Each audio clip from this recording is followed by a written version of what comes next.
Welcome viewers to another episode of American Reef. I'm Russ Kickle, and today we're back here at Wetpets and Friends in McMurray, PA. Today what we're going to do is we're going to talk a little bit about the discus fish, maybe breeding, care, etc. First, let's take a word from our sponsors.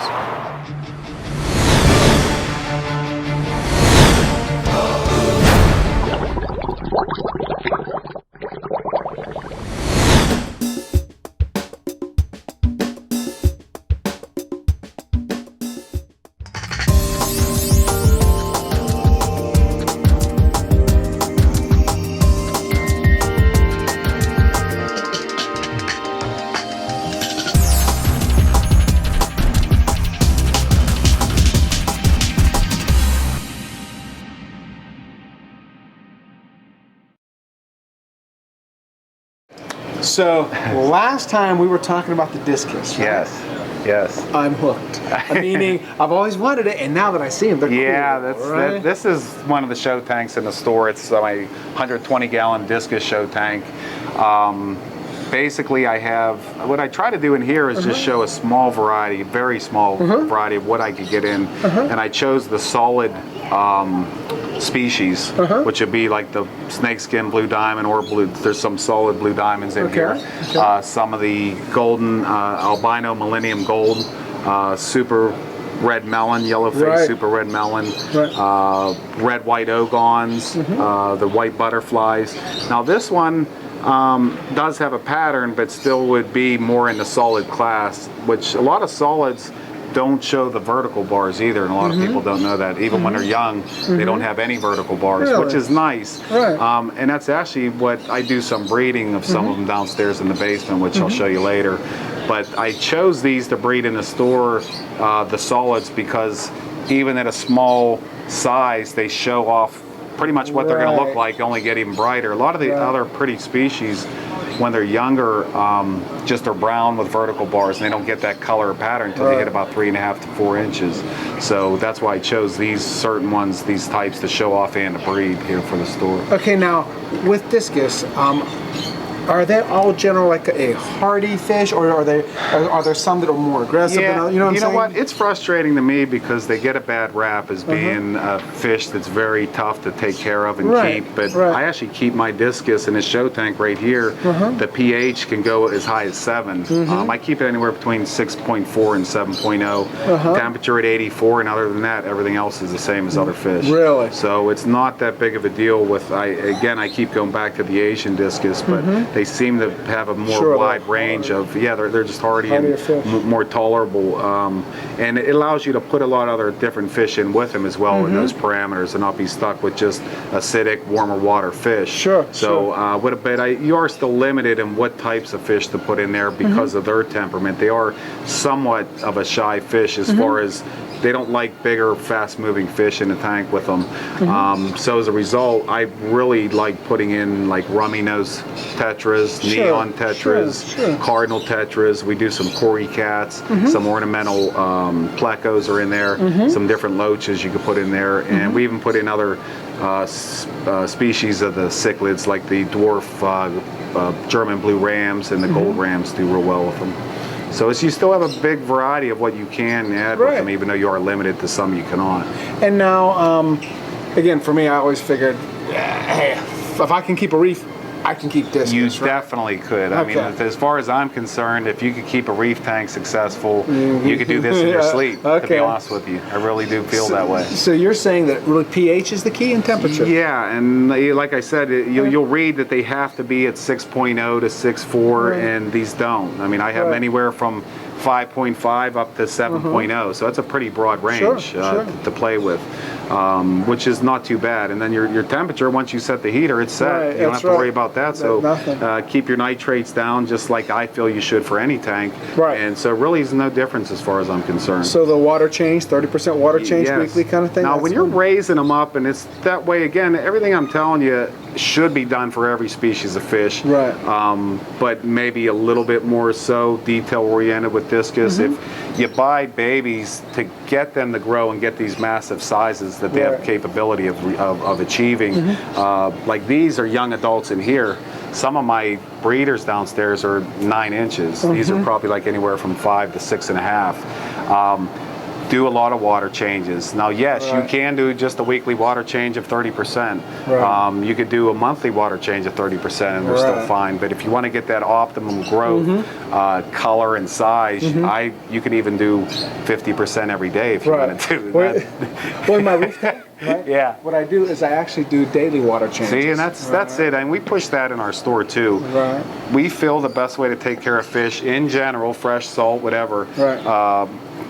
Multiple feedings, small. Right. Small amounts more often, Right. and smaller water changes more often. There's Right. just less fluctuation Right. Less and big just events, more right? consistency. Right. And that's what you want in this hobby, is keep your tank levels and feeding and everything combined just as consistent as possible with the least amount of work as possible. And we achieve that through proper, adequate filtration. Sure. So I was going to say, yeah, let's talk about that a little bit, right? Sure. Meaning that from a husbandry side of it, okay, you already talked about, again, sort of a little bit of the water chemistry, right? So you're going to make sure your nitrates aren't there, your ammonia, Yes. and all that sort of stuff. Okay. What are some other details? Like, do you have to constantly gravel wash? Right? Well, what I like doing with all my fish tanks, but especially Discus, is doing live plants. As you can see, Okay. everything in here is Yes. alive, and by doing so, you really only need to hydrovac the exposed area because Okay. the roots of the plants feed off the nitrogen Sure. near the area of the base where they're at. So Sure. I do hydrovac the open areas, but other than that, I never disturb this tank Okay. elsewhere.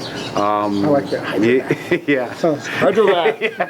I'm a hydrovac man. But no, and I've actually taken this tank a step further, and it is one of our favorite filtrations in the store, is the Refugium by Ecosystems. Ling Sai is the owner and originator of that. He's a close friend of mine. Okay. And what it's allowed me to do, and I don't know if you'll believe it or not, but I've been in this new building, it'll be going on 6 years now. Right.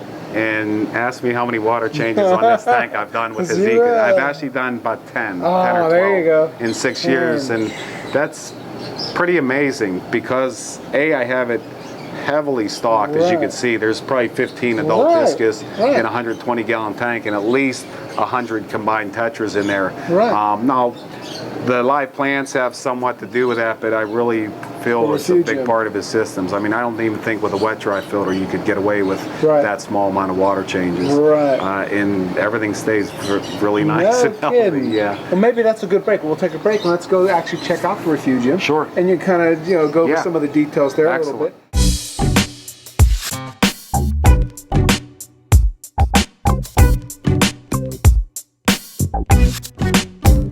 So it's funny because I expected this Refugium to be big. Yeah, right? Because that's it. for me, it's always been It is, and I do push oversizing things, filtration in the store. Right. But to be honest with you, this is actually oversized for that size tank. Really? Okay. So how big of a? This is a 30 by 12, which they call it a 3012 Refugium. Okay. That's how he labels all his product, is just by the size. By the size. 3012, 3016, 3616, 2410, and so on. Okay. By the way, you know those two well. Yeah, yeah, we love that product. That's why. But anyway, it's pretty simple function.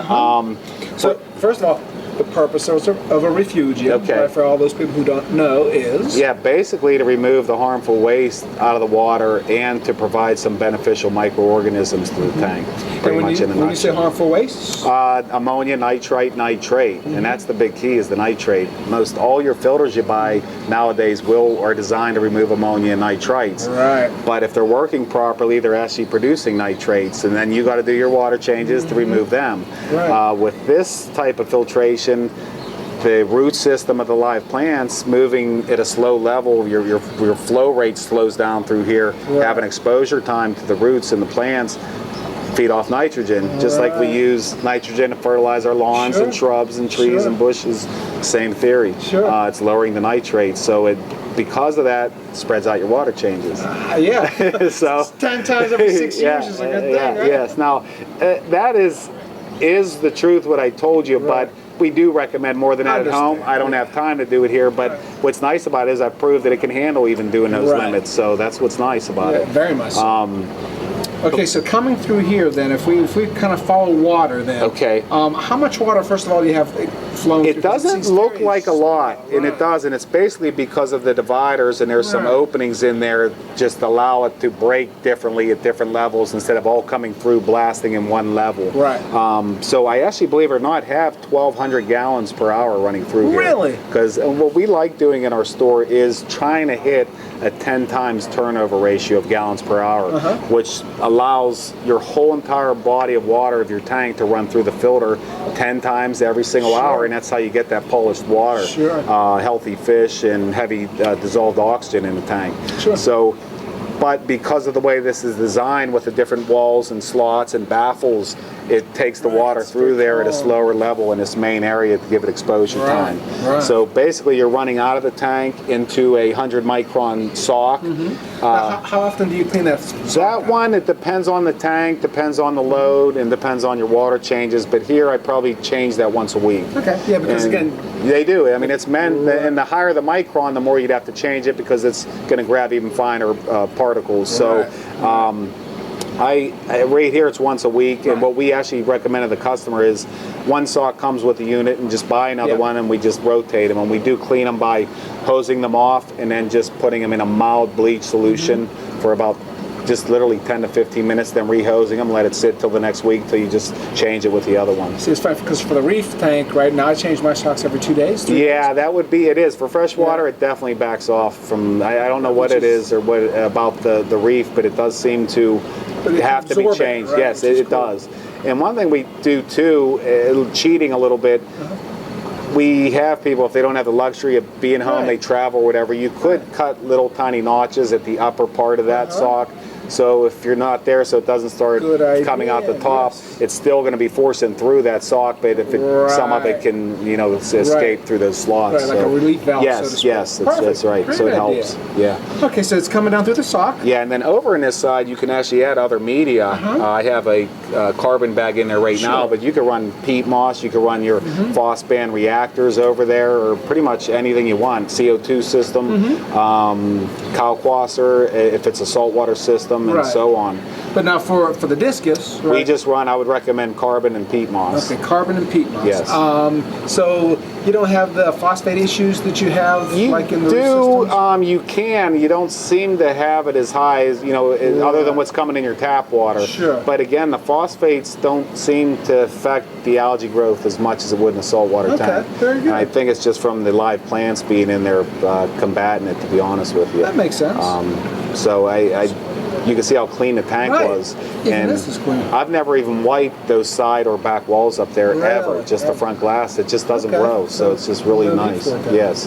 And so your carbon, again, if you have a carbon reactor kind of thing, like a lot of my viewers, have you ever heard of bulk reef supply? Yes, I have heard of it. Yes. So they have a carbon. It's called ROX. Yeah. It's really, really small, and it's already kind of pre-washed. Really? So see, that sounds really nice. Yeah, they use that, and what they do is they end up just putting it through a media reactor. Wow. Because and I do love reactors of any kind. In here you can see my space was limited. Right. But no, I'm a big fan of reactors. So then, if you're keeping discus, you can use one of those. Absolutely. Okay. Absolutely. And then what's nice, after you run it through your sock and your media, then it flows through here and hits the Miracle Mud, which as close of friends as I am with Ling, he still says he could tell me what's in there, but he'd have to kill me. So nobody knows his exact ingredients in there, but it does. It just makes these plants explode, and your saltwater macroalgae just take off like nuts. And going back to the saltwater part of it, you grow different cultures in here that'll feed microorganisms into the tank for your corals and for tough to keep species like mandarin blennies and different types of fish like that are pretty picky eaters. Do you ever have to like refresh the Miracle Mud? You do. What they recommend you do is take half of it out once a year. So it's pretty simple. Once a year, if you were told you just got to do, it's different than changing filter inserts once a month on an outside power filter, and money-wise too. So when you break it all down, these are more expensive up front, but without your time doing those extra water changes, and time nowadays is more important than anything to people with kids and running all these errands and working and everything else. Talking about, that's right. Yeah. So Pretty simple. Runs through that media, go through the miracle mud plants. What kind of plant you have here? I have wisteria is what I have in here, but I've used Java fern, Java moss, wisteria. You could pretty much use anything, I'd imagine. I can't see anything not thriving in here. But I like this because I just let it float. And then it gets so big so quickly that it just anchors itself and then goes right into the sand. So it works very well. And do you have to prune it? I do prune it. It'll actually grow out on top out of here. Yes. Yep. I mean, I know one of the things that to me always made sense was, again, the more you prune, faster it grows. Exactly. The more filtration. It does. You're exactly right. And like even in the saltwater tank, the luxury of doing that, and in the freshwater, you could prune this plant and then put sprigs into your tank. Same with the saltwater. You could throw it in there and feed your tanks, some of the macroalgae and so on. So there's so many different benefits to it. I just really push them here in the store. Good. What kind of light you have on top? I just use a simple compact light. That's what they come with. If you're doing your own type of refugium, you can use compacts or even halides.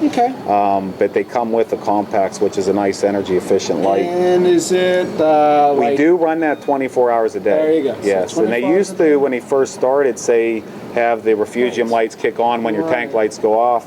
But he's actually changed it in the handbook and everything that they feel it does better, keeps a more even keel, so you don't have any of your bleaching of the, especially the saltwater macroalgae or spawning of it turning asexual on you. So it seems to combat it.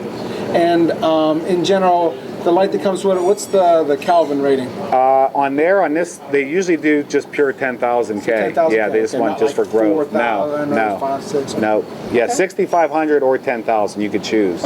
So either one of them. And 65 again is closer to the sunlight. Yes, that's exactly right. And that's what we're trying to achieve, is just heavy sunlight in these to get those plants or the growing or macroalgae. Okay, so it relieves there, comes over this baffle and flows down through your aerobic bacteria to feed off your ammonia and nitrite. So nitrates fed off of here, ammonia and nitrites here, then it flows over to here into your pump, and we pump out here into the UV sterilizer, which I told you is on every system in here, and then back up to the tank. And they're running 24/7? Yes, yes. And do you ever have to clean like the biomedia? The biomedia, no. I mean, every once in a while you'll see there's some little plants that get down in there. Sometimes after a year I'll go in there and just remove some of that, but I never do rinse them. And a lot of people do make that mistake of, I'm going to clean my tank really good today and rinse their bio-oil if they have that, or rinse their biomedia, and they're killing all their aerobic bacteria because of the chlorine in our tap water. So we tell people if they ever use it on a bio-oil or any biological media, if for whatever reason it gets so bad that they have to clean it, but first of all it shouldn't if they're keeping up with their mechanical filtration. So, but if they don't and it happens to be real sludgy or dirty, just take some of your tank water and dip it in there and wring it out, so you're at least not killing it with the chlorine. So it seems to work okay. Very good. Okay. So we've got the sump. Yes. Right. And that's basically your filtration. That is running that whole entire tank. Yeah. Nice. So this sump here is running, what is it, 120 gallon, you said? Yes, that's running a 120, and that's a 3012. Now, see the difference between the salt and the fresh. They have the 3012 standard and then the 3012 Pro, which comes with a protein skimmer, which is for the salt water. Makes sense. Yeah, and then we loved it so much, we even added a 4824 to our invert system downstairs. So it runs through the whole sump and everything I explained in the previous show, but then comes out of there and runs through a refugium, which I could show you down there when you see the filter. We'll definitely do that when we do the filter. Yeah, sure. Very good. All right.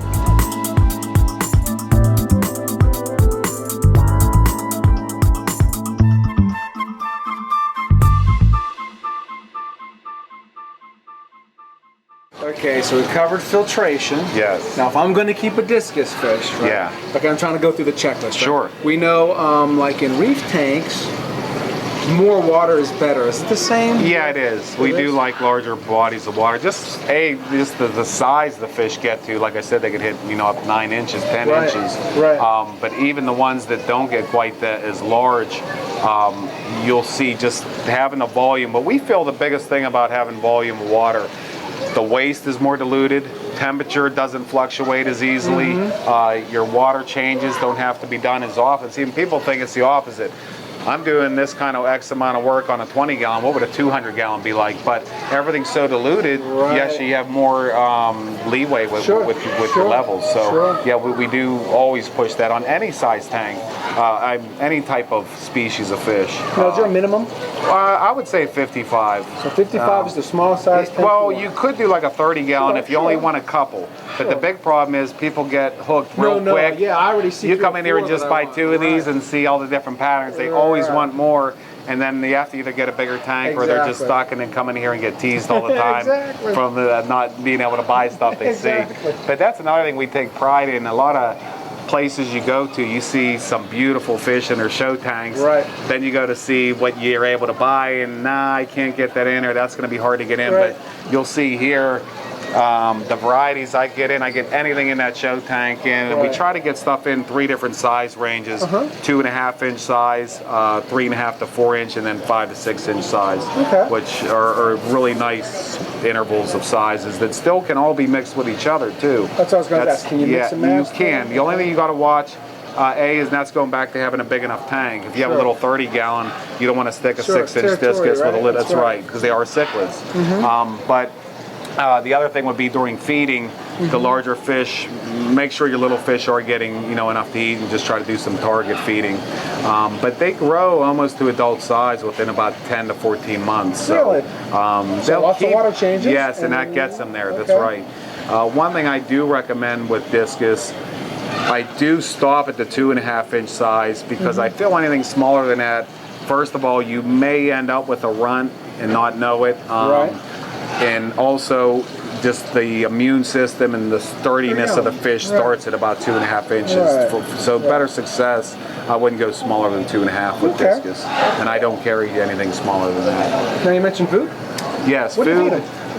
And again, that's what's nice about these, what I have them trained is a big variety. That's another thing, people say they're finicky eaters, but I have mine eating simple sinking Tetra bit pellets, Hikari frozen bloodworms, occasionally some live blackworms, and you even have some of my customers feeding them flake food. So you could pretty much get them to a wide range of food, and I do recommend a wide variety for all species of fish for a number of reasons. All these different foods, some are high in fiber but low in crude fat, some are high in vitamins, but like frozen foods, good vitamins and minerals, but it's almost 90% water. Flake food, pellets, and stuff like freeze-dried food is going to be real high in crude fat, fiber, and protein, which is very important, especially for discus because they're almost all body. A lot of these fish are big, but they have their bodies like this and they have a lot of finnage. They're almost all body, so they need a good varied diet, and again, try to feed them 2 to 3 times a day. 2 to 3 times a day, again, as much as they can eat every... Yeah, and that's another thing, the mistakes that's out there. Our rule of thumb here in our store is we do what they can eat in 30 seconds. Bottom line. And a lot of food cans will tell you feed what they'll eat in 2 to 3 minutes, but that's where your phosphates and nitrates and that shoot through the roof, because what happens, fish's stomachs are about the size of their eyes, so people say, well, they eat everything I'm giving them. Yeah, they'll eat it, but they don't digest it, and you get this heavy waste load being put in there, so small amounts more often. And if you have the luxury of living at home or not working or having enough time, having a tank in your office, being able to feed up to 5 or 6 times a day, that'd even be better. Small amounts. Everything's consistent, right? Yep. Very good. Yeah. So we talked a little bit about the filtration. We know water quality. We know food now. Yes. What about lighting? Is there any kind of special lighting requirements? I like a little bit of a higher wattage if you're going to do the live plants. But if you aside from the plants set aside, they don't like super bright light themselves, although these adapt to it just fine. I diffuse that by adding some floating plants up in here, like either water sprite or that wisteria I spoke about in the refugium. And I have wisteria here and water sprite here to show people, and I do sell it out of these tanks. So I do, for the color though, I found the 2 best bulbs, because most discus either have red, blue, green in them, or purple even tints. The Flora Sun by Zumax, the Flora Sun brings out red yellow and orange. Okay. And the reef sun brings out blue, purple, green. Okay. So you pretty much hit every color under the rainbow, and you're not creating fake color, you're bringing out the real color that's there. Right. Also, the Florisun is a plant light. Right. But I find the Florisun's really good for the photosynthesis part of it, and the reef sun is more higher Kelvin, lower penetrating and good for the root system. So I feel all the way around you got good coloring, good for the plants. Very cool. Yep. Wattage wise? Wattage on a tank, I would say no, but if you're going to do the plants, yes, then I would probably try to hit 5 watts per gallon for most planting. But if the plants that we do like putting in with the discus to handle that warmer water, maybe slightly acidic, Java fern, Java moss does phenomenal, and any type of cryptocorn does very well. So those are my 3 favorite right there. So does it make sense if you're going to start off on a discus tank to actually do like what you did here, meaning bare bottom, maybe some floating plants, get things kind of I tell you what, if you weren't worried about aesthetics, but you can even see a bare bottom tank can look pretty, especially if you even added more plants in there. But other than aesthetics set aside, bare bottom would be best just for sterilization. But you see my show tank, I got gravel, driftwood, plants, everything, so it's not a must by any means. If you're breeding and raising them, bare bottoms I feel is a must. Breeding them and raising them, because more sterile environment, easier to do your quick water changes, siphon waste off the bottom. But as far as keeping them, no, not at all. You can keep them in full-blown decorated tank. Very cool. So it sounds like right now, at least, got the understandings of what we need to keep. Keep it I hope so. Maybe what we can do now is if we can spend maybe 5 minutes or so just going over the different ones so people get a feel. Sure, yeah, we can go down through the list real quick. And again, this is just scratching the surface of what I can get in and do get in. I try to always have at least 8 to 10 different species in at all times, minimum. And then each order I try to alternate that, so I'm continually getting in different varieties for people that already have set varieties in there. And then I also do take special orders and then track down other colors for people too. Like for instance, just in this tank alone, you have some ocean greens here. Hold it. Before we get it, let's take a break for our sponsors. Okay, all right, and then we'll jump on it. Okay, great.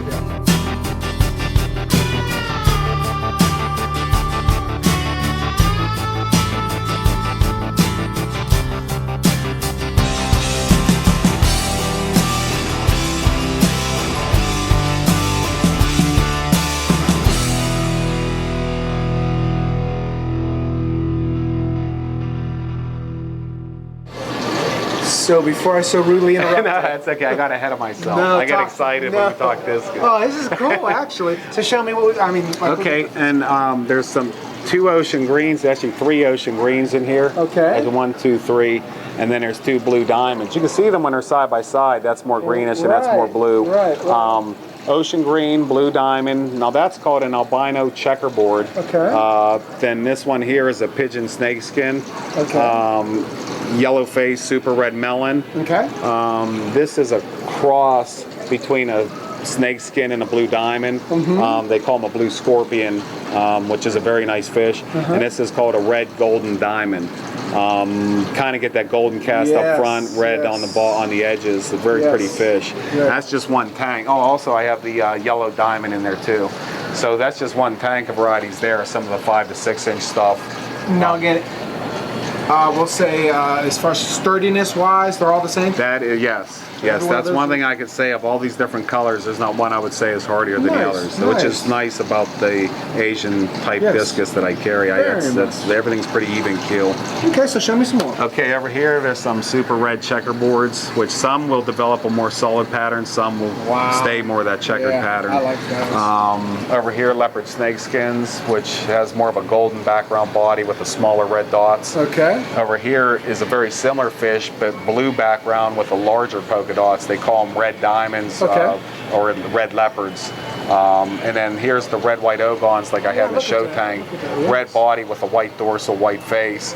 Very similar, but you can see the different colors in reds even. They're more orangish red and some more deep red. That's the yellow face, super red melon. Down here, the little white butterflies. This is an interesting fish. It's called a super red cover, and there's like 4 other species very similar to these. A virgin red and a San Mara. they call it, or people call them samurais, and then the red cover, and then a super red cover. And it just, the different names are just the different levels of quality, and the super red cover is the one. When they get adults, you can see that little bit of deep red in the bottom of that dominant one's fins. Yes. Their whole body gets that color. They keep a green metallic gill plate, and then they get a white band all the way across in their dorsal fin. It's just a gorgeous fish. You would never even know that from looking at them at this size. They're just starting to get a touch of color. They're beautiful fish. Over here, the gold millenniums, I had 2 of them in the show. They call them yellow gold millennium, or 14 karat golds. These are some of my baby blue diamonds I bred in the store downstairs. And some of just the yellow diamonds in here. And these are some super yellow. These are very similar to the yellow millennium gold, but they don't have any of the red pattern in their fins. They're more of a solid yellow. Very cool. Okay, so now if I'm looking at these, what can I expect to spend cost-wise? It does. That's where it does make a big difference. Like a perfect example is this is a 2.5 inch to 3 inch blue diamond. I'm selling them for $39.99. You take that same size fish in a super red checkerboard, it's $129. So different species, the temperament's about the same. You asked earlier, compatibility's good, but you will see some pricing difference in some of the more rare stuff. And that's why I do always try to keep in some more, what I feel, common stuff. Maybe even other stores, my common stuff's higher end stuff, but I definitely get in the super rare and hard to get stuff too. You know, it's funny, again, coming from the reef side, it's kind of like, oh, okay. Yeah, that's it. When it comes to expense and you're used to buying corals and the saltwater fish, this isn't even more expensive ones aren't bad at all. You're just buying for the color. I'd probably say your average of a 2 to 3 inch discus would be anywhere, probably an average around $50 for the high end stuff. $59. Lower end stuff in the 30s. As you jump into 4 to 6 or 4.5 inch stuff, probably about $59 to $99, and then the bigger stuff $150 to $300. But that's for a 6 inch, 7 inch fish. Very good. Well, you know, I think it sounds like this is a good place to end this, because we start talking about breeding. Right, so maybe what we'll do next time, we'll see how you breed and, you know, what you do. We definitely. I'd love to show you. Again, thanks for having us. Thanks for having us. Again, if you are in McMurray, PA, Wetpets and Friends, again, it's well worth the time. And if you're anything like me, you'll be starting up a discus tank soon, right? And what better place to go? So again, thanks for watching American Reef. We're calling it the American Discus. There we go. I like that. And you know, Asians are the good ones, right? Well, that's my personal preference. So I really Asians like them. that are raised in America. That's right. Again, thanks for watching American Reef. As I always say, please support our sponsors. Give them the chance and the right to earn their business, because if it wasn't for them, these videos wouldn't be possible. Again, thanks for watching American Reef, and stay tuned next week for another video. Maybe reef keeping, maybe discus. Actually, we know it's not. We know it's discus for sure. Breeding, that's right. We're going to show the breeding. So stay tuned for next week. We'll talk to Brian then.